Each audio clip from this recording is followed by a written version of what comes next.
सुंदर पहाड़ियों के बीच घने जंगलों से घिरा हुआ हरियालीपुर नाम का गांव था। हरियालीपुर गांव में कलुआ नाम का एक व्यक्ति रहता था। कलुआ कोई काम धंधा न करके दिन भर जंगल में अकेला घूमता रहता। एक दिन कलुआ सुबह के वक्त अपने घर से निकल ही रहा होता है कि तभी उसका बड़ा भाई भीमा कलुआ से बोलता है, देखो कलुआ, तुम पूरे 30 बरस के हो चुके हो। दूर से दिखने में सांड नजर आते हो। अरे तुम्हारी उम्र में जब मैं था तब मैं गांव की छोरियों को ताड़ता रहता था और तुम जंगल में सारा सारा दिन निठल्ले बनकर पता नहीं क्या करते रहते हो। अपने बड़े भाई की बात सुनकर कलुआ हंसते हुए बोलता है, अरे भीमा भाई, काहे को झूठ बोल रहे हो? अरे शादी से पहले तुम भी सारा दिन निठल्ले बनकर ही जंगल में ही गुजारते थे। तभी वहाँ पर कलुआ की भाभी बिंदिया आ जाती है और कलुआ से बोलती है, सुनो देवर जी, इस तरह अकेले जंगल में घूमना सही नहीं है। कहीं किसी दिन तुम्हारे पीछे चुड़ैल लग गई तो तुम्हारे लेने के देने पड़ जाएंगे। अपनी पत्नी की बात सुनकर भीमा कलुआ से बोलता है, बिंदिया सही कह रही है कलुआ, आवारागर्दी बहुत हो गई। कल से तुम मेरे साथ काम पर चलना। मगर कलुआ अपने बड़े भाई और भाभी की बात को अनसुना करता हुआ जंगल चला जाता है और एक पेड़ के नीचे बैठकर धीमी आवाज में अपने आप से बोलता है, ये भैया भी पागल हो गए हैं, जब देखो मेरे ही पीछे पड़े रहते हैं। कलुआ इतना बोलता ही है कि तभी उसके कानों में किसी स्त्री का भारी स्वर गूंजने लगता है। कलुआ उस स्वर को जब कान लगाकर ध्यान से सुनता है तब उसे समझ आता है कि कोई स्त्री भारी बेसुरी आवाज में गाना गा रही थी। लग जा गले कि फिर ये हंसी रात हो न हो, शायद फिर इस जन्म में मुलाकात हो न हो। गाने को सुनकर कलुआ बुरी तरह से डर जाता है और फिर से अपने आप से बोलता है, अरे इतनी भयानक बेसुरी आवाज में ये कौन गाना गा रही है? भाभी सही कह रही थी, मुझे जंगल में अब घूमना नहीं चाहिए। लगता है यहाँ कोई आसपास चुड़ैल घूम रही है। कलुआ इतना बोलता ही है कि तभी कलुआ की नजर एक पेड़ के नीचे बैठी हुई सुंदर लड़की पर पड़ती है। कलुआ सब कुछ भूलकर वहां पहुंच जाता है और उस लड़की को निहारने लगता है। कलुआ को अपनी ओर इस तरह देखता देख वो लड़की गुस्से में कलुआ से बोलती है, क्या बात है, कभी तुमने अपने जीवन में लड़की नहीं देखी क्या? कलुआ मुस्कुराते हुए छिछोरे भरे अंदाज में उस लड़की से बोलता है, हाँ, लड़कियां तो बहुत देखी है, लेकिन तुम्हारी जैसी सुंदर लड़की नहीं देखी। वैसे तुम यहाँ जंगल में क्या कर रही हो? कलुआ की बात सुनकर वो लड़की इठलाती हुई बोलती है, मेरा नाम दीप्ति है। मैं यहाँ अपने माता पिता के साथ रहती थी, लेकिन 2 दिन पहले ही वो गुजर गए। वही मेरा सहारा थे। कलुआ मुस्कुराते हुए दीप्ति से बोलता है, ये तो बहुत दुख की बात है, लेकिन तुम ये दुख की बात तो ऐसे बता रही हो जैसे कि तुम दौड़ में ओलंपिक मेडल में जीत कर आई हो। खैर ये सब छोड़ो, तुम चाहो तो मैं तुम्हारा जीवन भर का सहारा बन सकता हूँ। ये सुनकर दीप्ति खुश हो जाती है और कलुआ से कहती है, मुझे तुम्हारे जैसे सुंदर नौजवान मर्द की तलाश थी, लेकिन मैं तुम्हारे साथ एक ही शर्त पर तुम्हारे घर चलूंगी। पहले तुम्हें मेरे साथ विवाह करना होगा। अरे इसमें कौन सी बड़ी बात है, विवाह करना बहुत मुश्किल काम थोड़ी ही है। अभी मैं तुमसे विवाह कर लेता हूँ। कलुआ खून से दीप्ति की मांग भर देता है और दीप्ति को अपने घर ले आता है। घर पर कलुआ के साथ दीप्ति को देखकर उसके भैया और भाभी बुरी तरह से चौंक जाते हैं। कलुआ उन्हें सारी घटना बताता है। कलुआ की भाभी दीप्ति की ओर देखकर मुस्कुराकर बोलती हैं, चलो अच्छा हुआ कि तुम इसके जीवन में जीवन संगिनी बनकर आ गई। अब ये निठल्लों की तरह जंगल में आवाराओं की तरह घूमना बंद कर देगा। अगले दिन सारे हरियालीपुर गांव में इस बात का शोर हो जाता है कि कलुआ जंगल में किसी लड़की को ब्याह कर ले आया है और उसकी पत्नी बहुत सुंदर है।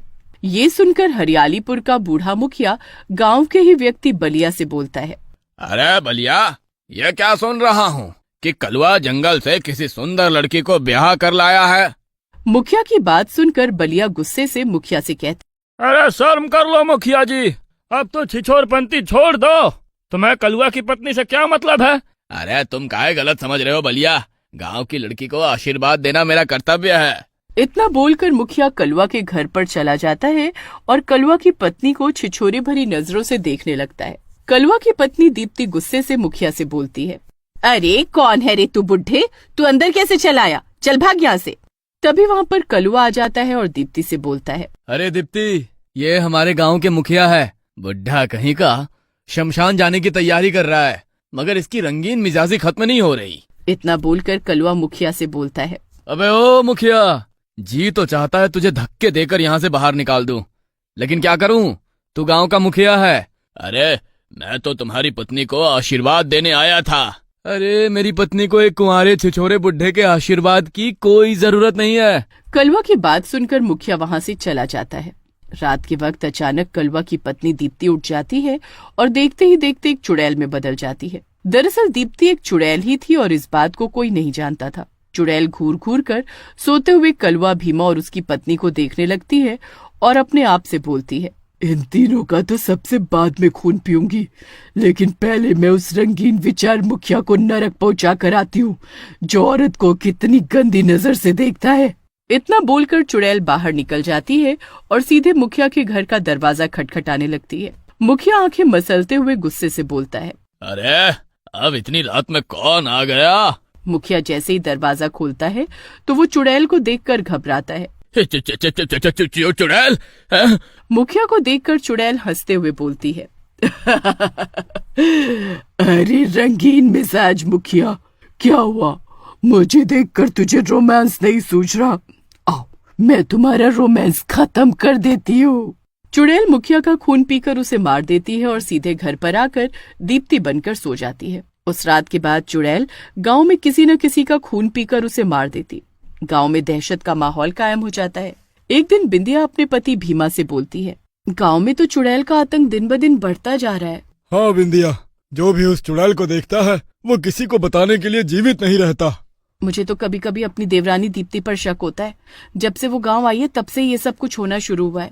तुम चिंता मत करो, मैंने एक तांत्रिक को बुलवाया है। तभी भीमा के घर पर एक तांत्रिक आ जाता है और चिल्लाते हुए बोलता है, आँख निरंजन। बिंदिया का पति तांत्रिक की ओर देखकर बिंदिया से कहता है, बिंदिया, जिन्हें मैंने बुलवाया है। क्यों बुलाया है मुझे? भीमा सारी घटना साधु को बताता है। तभी वहाँ पर कलवा भी आ जाता है। साधु भीमा से कहता है, चिंता मत करो, मेरे एक मंत्र से वो चुड़ैल कहीं भी होगी यहाँ आ जाएगी। इतना बोलकर साधु मंत्र पढ़ने लगता है कि तभी वहाँ पर दीप्ति आ जाती है और एक चुड़ैल में परिवर्तित हो जाती है। ये देखकर कलवा डरते हुए साधु से बोलता है, साधु महाराज, मेरी पत्नी तो चुड़ैल निकली, मेरे परिवार को बचा लीजिए। तभी चुड़ैल साधु से बोलती है, ए साधु, सोचा था इन सबको सबसे बाद में मारूंगी, लेकिन तूने मेरी पोल खोल दी। चुड़ैल यहाँ से चली जा, नहीं तो मैं तुझे भस्म कर दूंगा। जा जा चल निकल, बहुत देखे तेरे जैसे साधु। तू मुझे चाहकर भी भस्म नहीं कर सकता, क्योंकि मेरी मौत एक मानव भेड़िए के हाथों लिखी हुई है। चुड़ैल के इतना बोलते ही अचानक बिंदिया एक भेड़िए में परिवर्तित हो जाती है। ये देखकर चुड़ैल डर जाती है। तुम भेड़िए में कैसे बदल गई? मैं एक मानव भेड़िए वंश से ताल्लुक रखने वाली औरत हूँ, मूर्ख चुड़ैल। जिस तरह तू कलवा से जंगल में मिली थी, उसी प्रकार मैं भी भीमा से मिली थी और मुझे पहली नजर में उनसे प्रेम हो गया था। लेकिन इंसानों में आने के बाद मैं बदल गई और पूरी तरह से इंसान बन गई। इतना बोलकर बिंदिया भेड़िए के रूप में चुड़ैल के ऊपर हमला कर देती है और मार देती है और अपने असली रूप में आ जाती है और सब कुछ सही हो जाता है।